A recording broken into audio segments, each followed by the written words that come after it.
শেষ হলো ২০২৬ ফুটবল বিশ্বকাপের প্রথম রাউন্ডের গ্রুপ পর্বের লড়াই। বিদায় নিয়েছে অনেক বড় বড় দল, আর নিশ্চিত হয়ে গেছে বিশ্বমঞ্চে টিকে থাকা সেরা ৩২টি দল। আর কোনো সমীকরণ নয়, আর কোনো পয়েন্ট টেবিলের হিসাব নয়, এবার হারলেই বিদায়। আজ রাত থেকেই শুরু হচ্ছে বিশ্বকাপের দ্বিতীয় রাউন্ড তথা রাউন্ড অফ ৩২-এর রোমাঞ্চকর নকআউট পর্ব।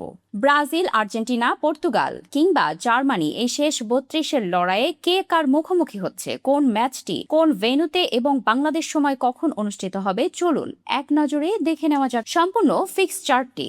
নকআউট পর্বের প্রথম দিন অর্থাৎ ২৯শে জুন লস অ্যাঞ্জেলেস রাত ১টায় মুখোমুখি হচ্ছে দক্ষিণ আফ্রিকা ও কানাডা। আর ঠিক একই দিনে অর্থাৎ ২৯শে জুন রাত ১১টায় হিউস্টনে জাপানের মুখোমুখি হচ্ছে হেক্সা মিশনের সন্ধানে থাকা সেলেসাও বা ব্রাজিল। পরদিন ৩০শে জুন বোস্টনে রাত ২টা ৩০ প্যারাগুয়ের মুখোমুখি হবে পরাশক্তি জার্মান। একই দিন সকাল ৭টায় মন্তেরেইতে মুখোমুখি হবে নেদারল্যান্ডস ও মরক্কো। আর ৩০শে জুন ডালাসে রাত ১১টায় মুখোমুখি হচ্ছে নরওয়ে এবং আইভরি কোস্ট। ১লা জুলাই নিউ জার্সিতে রাত ৩টায় সুইডেনের মুখোমুখি হবে কিলিয়ান এমবাপ্পের ফ্রান্স।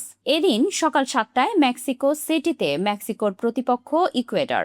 আর ১লা জুলাই রাত ১০টায় আটলান্টায় ইতিহাস গড়া কঙ্গোর মুখোমুখি হবে থ্রি লায়ন্স খ্যাত ইংল্যান্ড। ২রা জুলাই সিয়াটলে রাত ২টায় মুখোমুখি হবে বেলজিয়াম ও সেনেগাল। আর ২রা জুলাই সকাল ৬টায় সান ফ্রান্সিসকোতে স্বাগতিক যুক্তরাষ্ট্রের মুখোমুখি হবে বসনিয়া। ৩রা জুলাই ফুটবল বিশ্ব দেখতে যাচ্ছে এক ব্লকবাস্টার হাই ভোল্টেজ ম্যাচ। টরেন্টোতে ভোর ৫টায় লুকা মদ্রিচের ক্রোয়েশিয়ার মুখোমুখি হচ্ছে ক্রিস্টিয়ানো রোনালদোর পর্তুগাল। এই ম্যাচের আগে রাত ১টায় লস অ্যাঞ্জেলেসে অস্ট্রিয়ার মুখোমুখি হবে স্পেন। আর ৩রা জুলাই সকাল ৯টায় ভ্যাঙ্কুভারে মুখোমুখি হবে সুইজারল্যান্ড ও আলজেরিয়া। ৪ঠা জুলাই ডালাসের রাত ১২টায় মুখোমুখি হবে অস্ট্রেলিয়া ও মিশর। আর ৪ঠা জুলাই ভোর ৪টায় মিয়ামি স্টেডিয়ামে কেপ ভার্দের বিপক্ষে মাঠে নামবে লিওনেল মেসির বিশ্ব চ্যাম্পিয়ন আর্জেন্টিনা। এদিন সকাল ৭টা ৩০ কানসাসে কলম্বিয়ার মুখোমুখি হবে ঘানা।